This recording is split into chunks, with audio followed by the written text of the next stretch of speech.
Hello friends, all of us are in the middle of the third wave of the pandemic, and we business owners who have receivables in form of post-dated checks or current dated checks which we have banked, and unfortunately, because of the situation, the drawer of the check has not been able to honor the payment, which means the check has returned with the memo insufficient funds.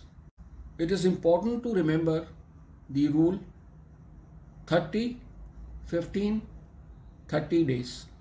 In this video, I will try to explain and elaborate some important tips to be kept in mind once you receive a check which is called a bounce check from your bank.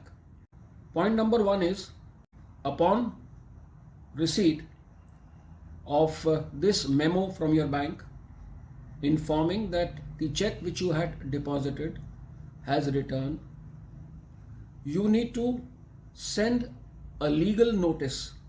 This legal notice necessarily may not be from an advocate. It can go from your own letterhead to the drawer of the check. This notice needs to be sent within 30 days of the date which is mentioned on the memo of return of the check. The drawer of the check has to make you the payment within 15 days upon receipt of the legal notice. In case you receive or don't receive a response from the drawer of the check, you need to file a legal case within 30 days of receipt of the legal notice by the drawer of the check.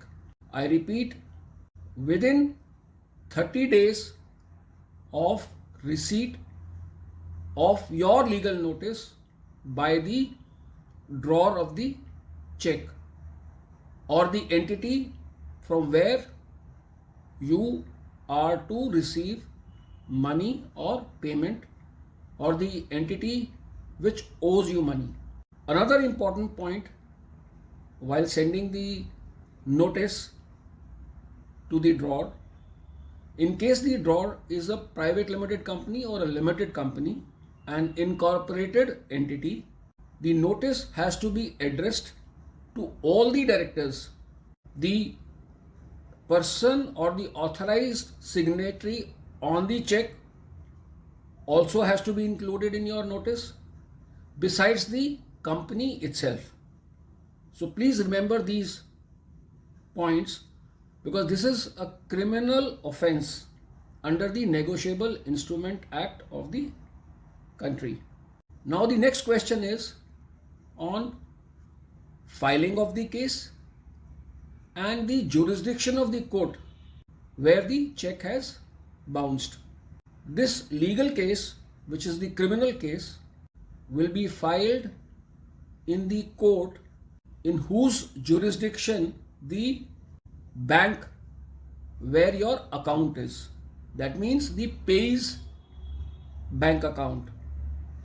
For example, if your bank account is in Nehru Place in Delhi, you have deposited the check in, say, Pitampura branch of your bank.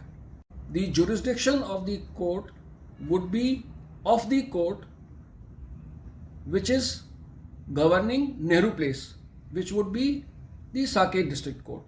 Another important point to remember is, especially in the case of post-dated checks which are blank, in normal course of business transactions, a lot of debtors issue blank checks which are filled by the payee themselves. The amount which you need to write on this check has to be the confirmed amount the confirmed ledger balance with the debtor. In case you fill any amount arbitrarily, which may include from your side some interest because of the delayed payment, the case before the court would be dismissed and it would not fall under the section 138 of the Negotiable Instrument Act.